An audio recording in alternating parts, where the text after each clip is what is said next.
Happy Single Sundays, everyone. We're still talking about a culture of real, dealing with loneliness. I want to ask you a question.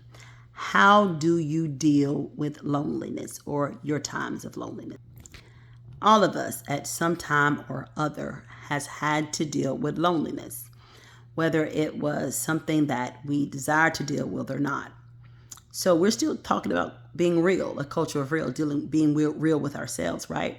So in being real with ourselves, we have to talk about loneliness. All of us have had to deal with it, right? But it's how we've dealt with it. So how have you dealt with it, right? How do you deal with being lonely? How did you cope with or deal with those times of loneliness? In the next couple of weeks, we're going to be exploring ways to deal with loneliness. How do you cope? How do you deal with it? What brings on those times of loneliness? What makes it better for you? What makes it worse for you? How do you cope with it? Those are all things we need to learn about ourselves. How do we deal with it? What's the best ways we cope? Because the enemy oftentimes could take these times and try to exploit them, right? So we need to know how we manage those times. And how do we take those times and make them empowering moments versus times of weakness?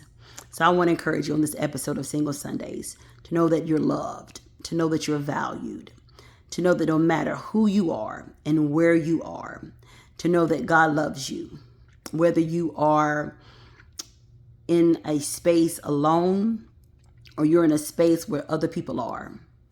God sees you. He sees you. He cares about everything you care about. And he said he'll never leave you nor forsake you. In the midst of what you're experiencing, in the midst of the times where you feel alone, he sees you. He sees what matters to you. He sees what's important to you. He sees what bothers you. He sees you right where you are. And I want to tell you that you're significant. Even when things don't seem significant, you are significant. The things that matter to you matter to God. And I want you to know that you're loved and you're seen and you're cared for.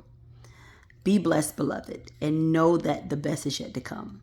As I said, we're going to be exploring this subject about loneliness, especially during this holiday season.